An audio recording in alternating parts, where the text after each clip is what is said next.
Gila guys, nggak nyangka sih. Dari video pertama kemarin ternyata banyak banget teman-teman yang nanya, "Bang, kapan lanjutin bahas game Soccer Plus-nya lagi, Bang?" Oke, jadi katanya gitu guys. Nah, kebetulan musim ketiga baru aja berakhir dan musim keempat resmi dimulai tanggal 4 Juli nanti. Dan yang paling seru, peran kita sebagai manajer akhirnya bakal terbuka. Iya, akhirnya kita bisa dapat pendapatan langsung dari game ini. Kita bisa dapat gaji manajer kita, guys. Seru banget asli. Tapi masalahnya, karena saya jarang buka game ini, tim saya yang TQRA masuk ke zona degradasi. Kan kadal ya. Ternyata sesulit ini loh guys, ngatur taktik di game Soccer First. Kayaknya lebih sulit main game ini daripada main Football Manager. Iya nggak sih? Nah, hari ini rencananya saya akan mereview pemain-pemain yang mungkin bakal saya datangkan untuk memperkuat tim di musim keempat ini guys. Tapi sebelum kita belanja pemain, kita harus tahu dulu nih aturan main ekonominya biar modal kita nggak ludes sia-sia. Biar modal kita nggak boncos guys. Jadi saya sudah riset sendiri gimana sistem tokenomik ini bekerja dan jujur, ini beda banget sih sama game bola biasa. Nah, buat teman-teman yang mungkin penasaran gimana cara kerjanya, let's go langsung saja mari kita bedah sama-sama.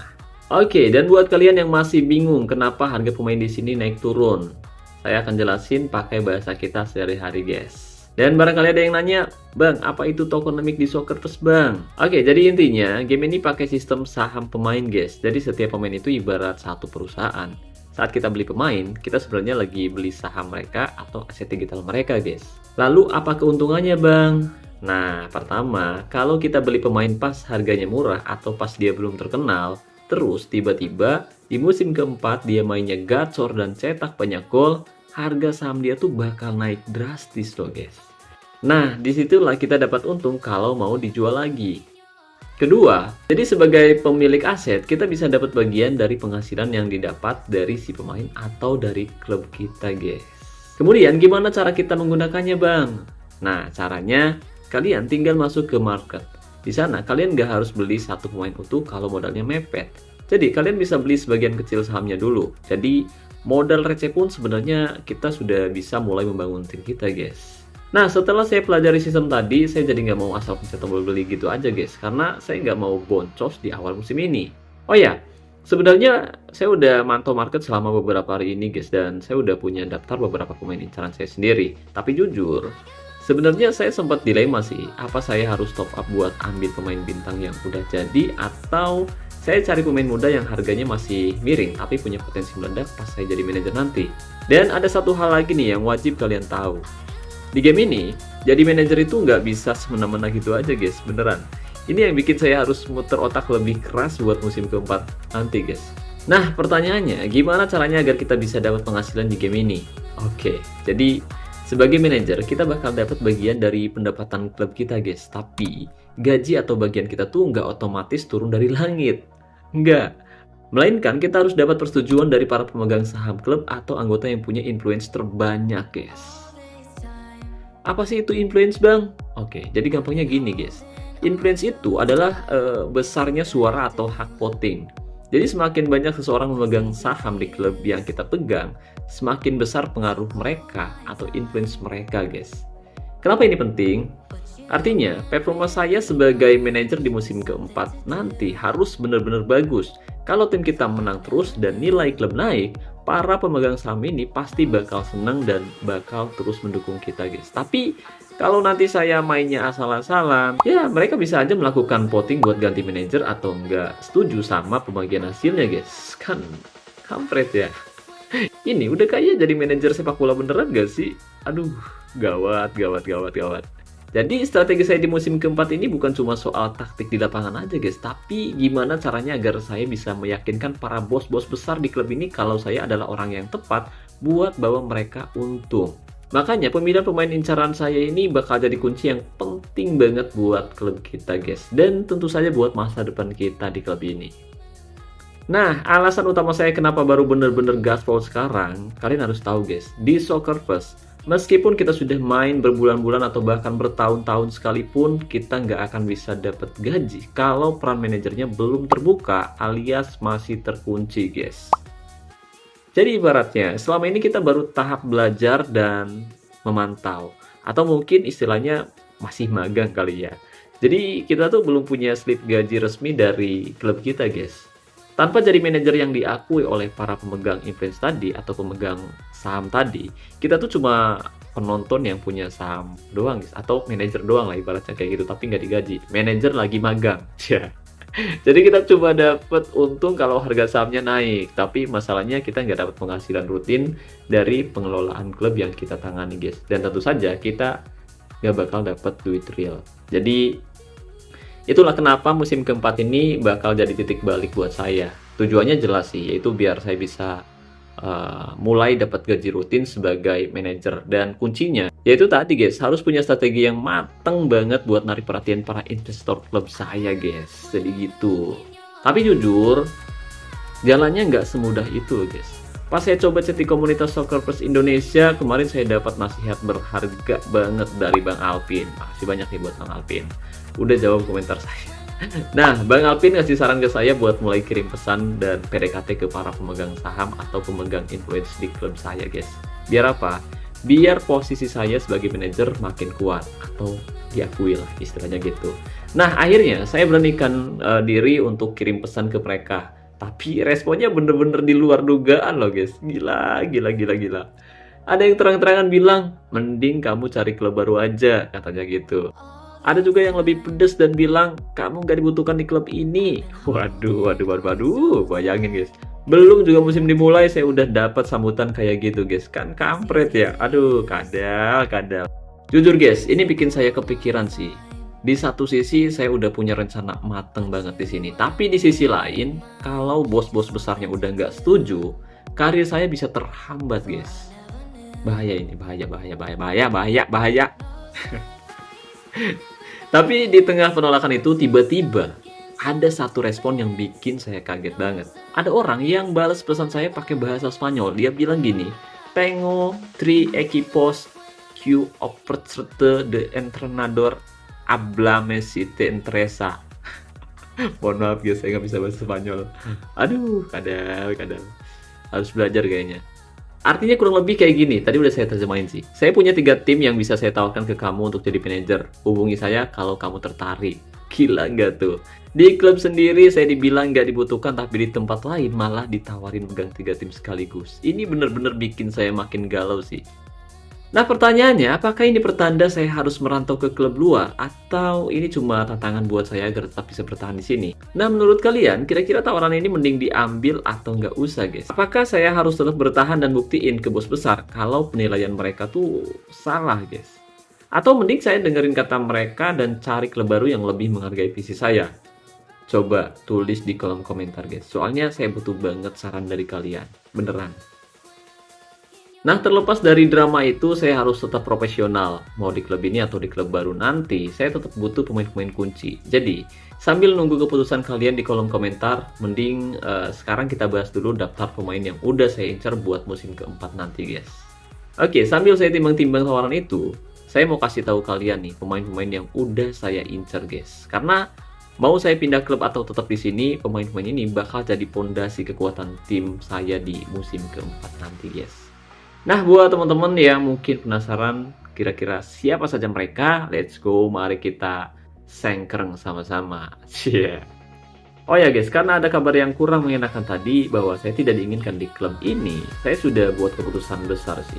Kalau dalam 2 hari ke depan peran manajer saya masih belum terbuka atau belum ada kepastian di sini, saya nggak akan memaksakan diri dan saya bakal resign guys. Dan rencananya saya bakal coba tantangan baru di Liga Indonesia sambil terus belajar mendalami game ini ya guys ya. Karena saya mau nyoba merintis karir di Divisi 2 Indonesia dulu guys. Jadi saya ingin buktiin kalau dengan strategi yang benar kita bisa bawa klub lokal bersaing meraih gelar juara. Ide, mantep gak tuh? Kita akan bawa tim Divisi 2 agar bisa promosi ke Divisi 1 Liga Indonesia. Aduh, keren banget kayaknya. Jadi, fokus saya sekarang berubah. Hari ini saya mau cari pemain-pemain bertalenta asli Indonesia yang harganya masih murah, tapi punya potensi yang bagus di musim keempat nanti. Jadi, saya butuh skuad lengkap, mulai dari posisi kiper sampai striker mungkin. Tapi pertanyaannya, siapa saja talenta lokal yang masuk radar saya, guys? Oke, tanpa perlu berlama-lama lagi, let's go. Langsung saja mari kita sengkreng daftarnya sekarang juga. Oh ya, tapi selain fokus bangun tim di Indonesia, saya juga nggak mau ketinggalan di pasar global, guys. Sebagai manajer, kita harus punya aset di mana-mana, ya kan? Makanya di akhir video nanti saya akan tunjukkan momen saya membeli saham di salah satu klub top Eropa, guys. Tapi pertanyaannya, kira-kira klub mana nih yang saya pilih dan kenapa saya percaya saham mereka bakal naik di musim keempat? Pastiin kalian tonton video ini sampai selesai. Oke guys, ini dia pemain pertama yang masuk radar saya untuk proyek Divisi 2 Indonesia nanti. Namanya Muhammad Adzikri Fadlilah. Dia berposisi sebagai DMC atau gelandang bertahan. Nah, alasan kenapa saya pilih pemain ini, pertama, profil dan potensi reliefnya itu keren banget. Dia ini asli didikan Akademi Persib Bandung, salah satu akademi terbaik di Indonesia, guys. Jadi, dia tuh sudah mulai tembus ke tim utama Persib Bandung di Liga 1 musim lalu, guys. Artinya, secara kualitas di dunia nyata, dia ini pemain yang sangat diperhitungkan untuk masa depannya, guys. Kedua, statistik di game. Ya, di usia yang masih sangat teramat muda, yaitu 23 tahun, karena kelahiran 2003. Saat ini, dia udah punya rating 63. Untuk level divisi 2, rating segini menurut saya sih sudah sangat solid ya, guys ya. Sudah sangat solid buat jadi jenderal di lapangan tengah, guys. Dia punya kontrak 2 tahun lagi dan statusnya bahagia. Yang artinya, moralnya berarti stabil buat kita ajak berjuang dari nol kalau mau, tapi ya karena sistemnya lelang juga cuy. Ketiga, harga yang cukup bersahabat. Ya, lihat guys, nilai transfernya cuma sekitar 194.000 SPC. Buat pemain muda berbakat dari klub sebesar Persib, harga segini itu still deal banget sih. Dengan kapitalisasi pasar yang masih rendah, ini adalah tipe saham pemain yang saya maksud tadi. Kalau nanti di musim keempat ya sering saya mainkan dan performanya naik, harga asetnya bisa melambung tinggi. Widih, keren gak tuh? Nah, kesimpulannya, saya butuh sosok petarung di lini tengah yang bisa memotong serangan lawan sekaligus memulai distribusi bola di tengah, guys. Adzikri adalah contoh nyata pemain bertalenta Indonesia yang harganya murah, tapi menurut saya potensinya luar biasa bagus untuk jangka panjang, guys. Nah, lanjut ke pemain yang kedua. Saya butuh pemain yang tangguh di lini belakang, tapi punya kecepatan untuk bantu serangan. Pilihan saya jatuh kepada putra Papua, yaitu Barnabas Sobor. Ya, kenapa Barnabas harus masuk ke dalam skuad kita, guys? Kenapa coba? Nah, yang pertama karena tentu saja pengalaman internasional dan juga Eropanya, guys. Jadi jangan pernah remehkan pemain ini.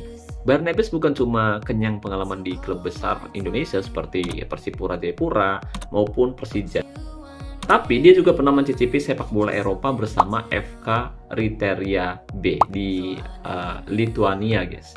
Mentalitas pemain yang pernah perantau ke Eropa itu beda ya, guys ya. Dan itu yang saya butuhkan buat memimpin lini belakang tim kita, guys. Nah, yang kedua, karena tentu saja pemain ini serba bisa, guys. Di data game, posisinya tertulis sebagai back kanan ya, atau RB. Tapi aslinya dia juga sangat pasti main sebagai back tengah atau back sayap kiri. Pemain yang bisa bermain di banyak posisi kayak gini tuh bisa jadi aset yang sangat berharga buat kita, guys, sebagai manajer. Karena kita bisa punya banyak opsi taktik cuma dengan satu pemain loh, guys. Nah, yang ketiga tentu saja karena harganya ekonomis banget. Harganya cukup murah. Coba lihat nilai transfernya cuma 113.000 SPC dengan gaji 1,5 ribu. Ini lebih murah dari pemain pertama sih. Dengan rating 60 dan usia baru 23 tahun, ini adalah investasi yang sangat masuk akal buat kita, guys. Statusnya yang bahagia di klub Biak Numfor saat ini menunjukkan dia tuh pemain yang profesional dan siap tempur. Ya, meskipun dia sempat pasang surut di timnas U20, bakat alaminya nggak bisa bohong. Saya mau kasih dia kesempatan buat jadi pilar utama di tim kita nanti, guys. Dengan harga segini, kita dapat pemain rasa Eropa untuk liga lokal divisi 2. Cia. Mudah-mudahan dapat nanti. Oke, pondasi tim kita dimulai dari belakang. Nggak mungkin kan kita bisa menang kalau gawang kita gampang kebobolan. Makanya, untuk posisi kiper, pilihan saya jatuh kepada Yogi Hermawan. Kenapa dia? Ini dia alasannya, guys. Pertama, tembok muda dari Borneo. Yogi adalah produk asli dari Borneo FC guys, klub yang kita tahu punya manajemen dan pembinaan pemain yang sangat serius di Liga 1. Jadi ketika pemain berada di lingkungan klub besar seperti Borneo, tentu hal ini bisa bikin mental Yogi sudah terasa sejak dini ya guys ya. Kedua, karena statistik yang sangat menjanjikan guys. Sama seperti dua pemain sebelumnya, dia masih sangat muda, usianya 23 tahun, tapi lihat ratingnya, 62 dan ada tren kenaikan plus 2. Ini nunjukin kalau dia adalah pemain yang sedang berkembang atau sedang on fire. Untuk ukuran kiper di kasta kedua, rating 62 itu sudah sangat-sangat aman sih buat jadi pilihan utama tim kita guys. Dan ketiga, investasi yang aman. Ya, nilai transfernya ada di angka 162.000 SPC. Ini harga yang sangat masuk akal sih untuk kiper dengan rating kepala 6. Di Soccer First, posisi kiper itu krusial banget karena kalau dia sering melakukan penyelamatan penting atau clean sheet, harga sahamnya bisa melesat lebih cepat dibanding posisi lain, guys. Jadi dengan adanya si Yogi ini di bawah Mister Gawang kita, Barnabas di lini belakang dan ada juga nih Azikri di tengah, saya merasa tim ini sudah punya tulang punggung yang kuat banget di belakang. Jadi kita tuh nggak cuma beli pemain guys, tapi kita lagi bangun tim juara dengan harga sehemat-hematnya. Oke, setelah lini belakang dan lini tengah aman, sekarang kita butuh daya ledak dari sektor sayap. Dan untuk posisi penyerang sayap kanan atau AMR, radar saya menangkap nama Denis Diaz Simawan.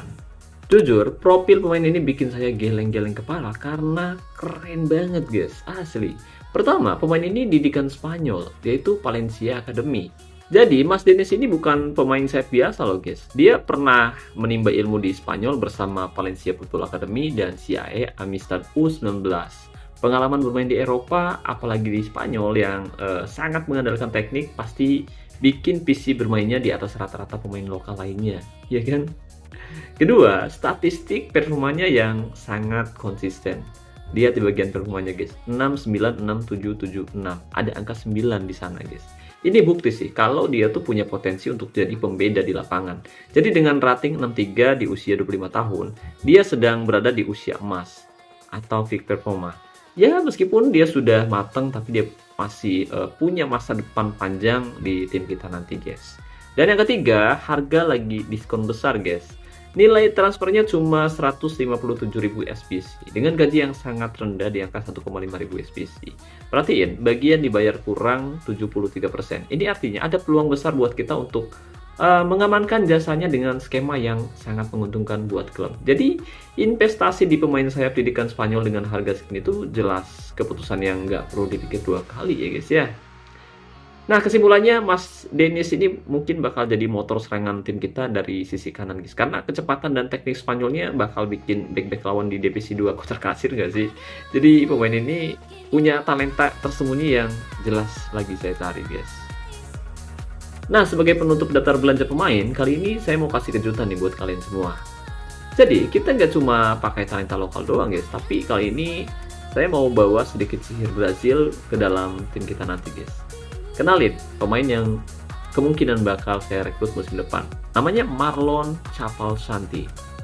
Dia posisinya itu sebagai LM atau gelandang kiri dan baru berusia 21 tahun. Kenapa saya sampai impor pemain dari Brazil? Pertama, karena pemain ini punya darah muda Brazil dan didikan klub besar. Jadi si Marlon ini lahir di Recife dan besar di akademi klub-klub top Brazil seperti Sao Paulo dan Red Bull Bragantino kalau nggak salah. Dan kita tahu sendiri guys, RB Bragantino itu punya standar tinggi buat pemain-pemain muda. Sekarang dia main di Ituano. Dan dia sudah debut di tim senior di kompetisi seketat Campeonato Paulista. Jelas mentalitasnya sudah mentalitas liga top Brazil ya guys ya. Mungkin udah sekelas mental-mental pemain Eropa guys. Kedua, statistik yang sangat gila guys. Coba perhatiin performanya. 8, 7, 6, 7, 8, 9. Ada angka 9 lagi loh guys. Dan lihat ratingnya 68. Ini adalah rating tertinggi di antara semua pemain yang saya bahas hari ini guys. Ya meskipun ada penurunan minus 8, rating 68 untuk pemain usia 21 tahun itu potensinya masih sangat luas untuk bisa meledak lagi loh guys. Apalagi main di divisi 2 Indonesia ya kan. Pemain ini bisa jadi bintang guys. Ketiga, harga investasi yang cukup tinggi. Jadi nilai transfernya memang yang paling mahal sih, yaitu 482.000 SPC. Tapi ini Brazil, bos. Ini Brazil. Di Soccer Plus, pemain Brazil itu ibarat emas. Kalau dia bisa cetak banyak assist atau cetak banyak gol dari sisi kiri, nilai pasarnya bisa naik berkali-kali lipat dalam sekejap mata. Jadi, menurut saya ini adalah aset terbesar saya untuk musim depan, guys. Nah, kesimpulannya, Mas Marlon ini, si Marlon ini adalah kepingan terakhir buat tim kita, guys. Karena dia bakal jadi mesin kreativitas dari sayap kiri tim kita. Bayangin, kombinasi teknik Brazil yaitu Marlon di kiri dan teknik Spanyol Dennis di kanan pasti bakal bikin tim-tim divisi 2 kewalahan ya, guys ya. Dan sebenarnya saya butuh satu pemain lagi, yaitu striker. Nah, menurut kalian kira-kira striker mana nih yang harus saya rekrut untuk persiapan musim depan? Kira-kira siapa? Pemain muda bertalenta, OVR-nya lumayan tinggi tapi harganya murah. Ada nggak sih? Coba buat teman-teman yang tahu, tinggalkan pendapat kalian di kolom komentar video ini. Oh ya guys, saya hampir lupa. Awalnya saya punya rencana mau borong 11 pemain sekaligus, tapi saya baru ingat kalau di game ini ada batasan jumlah transfer per periodenya, guys. Jadi 5 pemain yang saya bahas tadi adalah prioritas utama saya untuk saat ini aja, guys. Ya, mengenai rencana saya buat beli saham di beberapa klub top Eropa, sepertinya bakal lebih seru kalau kita bahas detail di video selanjutnya. Ya, mengenai rencana saya buat beli saham di beberapa klub top Eropa, sepertinya bakal lebih seru sih kalau kita bahas detail di video selanjutnya. Dan buat kalian yang sudah lebih paham atau sudah suhu banget di game ini, saya butuh masukan nih, guys. Kira-kira saham klub mana nih yang paling prospek buat dibeli sekarang? Coba kasih saran kalian dan pendapat kalian di kolom komentar video ini. Seperti biasa nanti saya bakal baca dan saya bakal balas satu persatu komentar dari teman-teman semua. Nah, buat kalian yang mungkin bosen dan mau tantangan baru main game manajer sepak bola selain Top 11, Football Manager, atau mungkin Soccer Manager, kalian wajib sih main game Soccer Plus. Dan buat teman-teman yang mungkin mau nyoba main, kalian bisa langsung aja daftar pakai link yang sudah saya sematkan di kolom komentar dan deskripsi video ini, guys. Pastiin kalian masuk dari link tersebut. Mari kita bangun komunitas manajer Indonesia yang kuat di game ini, guys. Oke, mungkin itu saja yang bisa saya bahas kali ini. Makasih banyak nih buat teman-teman yang udah nonton video ini dari awal sampai selesai. Saya Nur, salam olahraga, salam Soccer Plus Indonesia.